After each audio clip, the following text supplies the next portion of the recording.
사랑하는 새날 친구들 반갑습니다. 목요일 말씀을 함께 나눌 신현민 전도사입니다. 오늘도 이렇게 말씀 앞에 나온 여러분, 저와 여러분의 정체성을 잘 설명해주는 단어가 하나 있습니다. 바로 교회입니다. 교회는 헬라어로 에클레시아인데요. 어디 밖으로 부르다라는 의미를 갖고 있습니다. 우리는 세상 속에 살아가고 있지만 세상 밖으로 부름을 받은 사람들입니다. 세상에 속해 있지만 세상의 방법과는 다른 방법으로 살아가는 우리들, 바로 교회죠. 그렇다면 세상과 교회의 차이를 어떻게 보여주며 살아갈 수 있을까요? 오늘 살펴볼 주제는 크리스천의 아우라입니다. 함께 본문 말씀 읽어보겠습니다. 오늘의 말씀은 창세기 26장 23절에서 35절입니다. 거기에서 이삭이 브엘세바로 올라갔습니다. 그날 밤 여호와께서 이삭에게 나타나 말씀하셨습니다. 나는 내 아버지 아브라함의 하나님이다. 내가 너와 함께 있으니 두려워하지 마라. 내가 내 종 아브라함을 위해 내게 복을 주고 내 자손이 번성하게 하겠다. 이삭이 그곳에 제단을 쌓고 여호와의 이름을 불렀습니다. 이삭이 거기에 장막을 쳤고 이삭의 종들은 그곳에서도 우물을 팠습니다. 아비멜렉이 자기 친구 아우삿과 군대 사령관 비골과 함께 그랄에서부터 이삭에게 찾아왔습니다. 이삭이 그들에게 물었습니다. 무슨 일로 제게 오셨습니까? 여러분이 저를 미워해 저를 쫓아내지 않았습니까? 그들이 대답했습니다. 우리는 여호와께서 그대와 함께 하시는 것을 보았습니다. 그래서 우리는 우리들 사이, 곧 우리와 이삭 사이에 맹세가 있어야겠다라고 생각했습니다. 우리는 그대와 언약을 맺었으면 합니다. 우리가 당신을 건드리지 않고 항상 잘 대해주고 평화롭게 보내주었던 것처럼 당신이 우리를 해치지 않게 말입니다. 당신은 여호와께 복을 받은 사람입니다.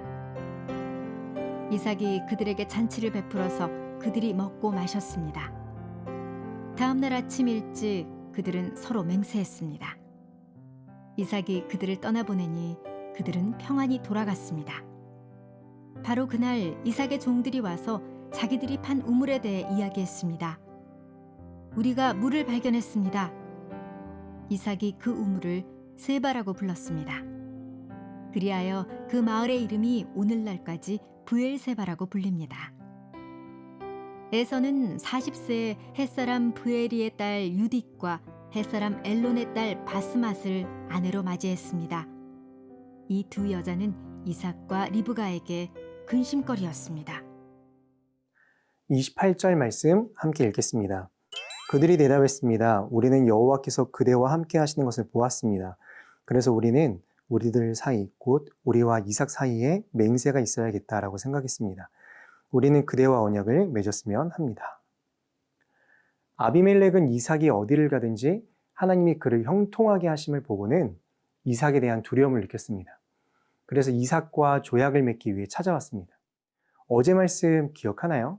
이삭은 그랄 양치기들이 우물을 뺏어갈 때 자신의 아버지가 파놓은 우물에 대한 소유권을 주장할 수도 있었고 힘으로 그것들을 지켜낼 수도 있었습니다.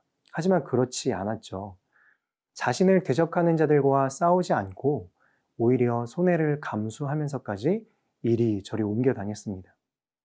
그러한 과정에서 하나님이 이삭과 함께 하심을 그의 대적자들은 분명히 보고 알게 된 것입니다. 만약에 이삭이 대적자들과 서로 피 튀기며 싸워서 우물을 쟁취했다면 오늘 본문에 나오는 아비멜렉과의 언약은 불가능했을지도 모릅니다. 이삭과 아비멜렉의 언약 이후 브엘세바는 아브라함과 이삭의 자손이 차지할 영토의 경계가 됩니다.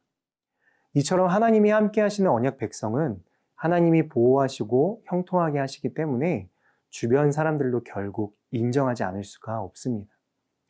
제가 예전에 군대에서 큰 무전기를 등에 메고 훈련을 하던 도중에 무전기가 펑 하고 터지는 사고가 일어났습니다. 연기가 자욱하니까 모두들 큰일 났다, 대형 사고를 예상을 했었죠. 그런데 보니 제가 상처난 곳 하나 없이 멀쩡한 거예요. 주변에 있는 모든 사람들이 믿을 수 없는 기적이라고 이야기했습니다. 제가 그 당시 부대에서 남들 다 자는 새벽에 교회를 가는 이상한 병사로 좀 유명했었거든요. 이 새벽 예배를 간 거였는데, 근데 그때 모든 사람들이 이구동성으로 이렇게 말을 했습니다. 쟤는 하나님이 살려주셨다. 저는 아무 말도 하지 않았는데 그 주일에 교회를 나간 병사 수가 평소의 3배가 넘었던 일화가 있습니다. 사랑하는 여러분, 세상이 우리를 볼 때 볼 수 있어야 합니다. 우리는 세상에 보여줘야 합니다. 대적자들이 이삭을 바라보며 그의 등 뒤에 서 계시는 보이지 않는 하나님을 본 것처럼 우리의 믿음의 삶을 통해 언제나 우리와 함께 하시는 놀라운 능력의 하나님을 세상에 보여줄 수 있기를 소망합니다.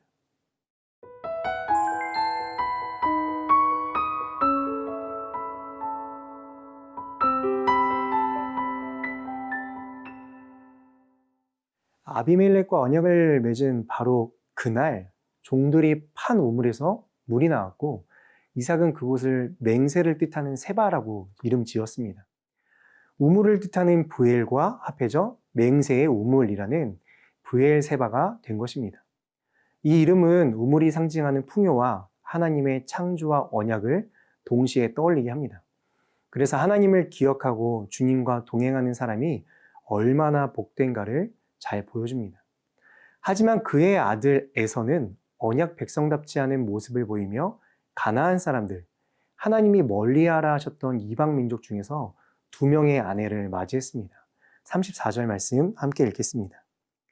에서는 40세의 햇사람 부에리의 딸 유딧과 햇사람 엘론의 딸 바스맛을 아내로 맞이했습니다. 에서는 이삭과 리브가의 근심거리가 되었습니다. 헷 족속과 철저하게 거리를 두고 또 가나안 족속 중에서 그 아들 이삭의 배필을 구하지 않으려고 하란까지 종을 보냈었던 아브라함의 모습과는 매우 다른 모습이죠. 여러분, 이삭이 하나님이 주시는 복을 누릴 수 있었던 이유가 무엇인가요? 하나님은 당신의 언약의 말씀을 따르는 자에게 복된 인생을 허락하십니다. 이삭이 승리할 수 있었던 것은 어떤 눈에 보이는 힘을 의지한 것이 아니라 하나님을 향한 사랑과 말씀의 순종함으로 승리와 복을 누릴 수 있었습니다. 사랑하는 여러분, 이삭의 승리는 우리의 영적인 삶에도 그대로 적용이 됩니다. 우리의 삶, 이 영적 싸움은 혈과 육에 대한 싸움이 아니죠. 우리가 가진 어떠한 것으로 승리하는 게 아니라 하나님이 주시는 능력과 약속으로 우리는 승리할 수 있습니다. 그렇기 때문에 우리는 세상이 가진 방법이 아닌 하나님 나라의 원리를 가지고 승리해야 합니다. 더 가지려는 것이 아니라 더 베풀어 주는 것. 원수에게 복수하는 것이 아니라 더 사랑하는 것. 악을 악으로 갚지 말고 선으로 악을 이기는 것. 이것이 우리가 승리할 수 있는 영적 비법입니다. 함께 보여줍시다. 세상에서 가장 저주받은 십자가를 통해 완전한 승리를 보여주셨던 그 예수님처럼 우리의 삶을 통해 세상이 그리스도를 보게 되는 그 영적 아우라를 가진 모든 새나 친구들의 삶이 되기를 축복합니다. 언제나 승리를 약속하시는 하나님, 저의 삶을 통해서 세상에 하나님을 나타내고 보여주고 높일 수 있도록 오늘 하루도 거룩한 능력으로 함께 해주세요. 예수 그리스도의 이름으로 기도합니다. 아멘.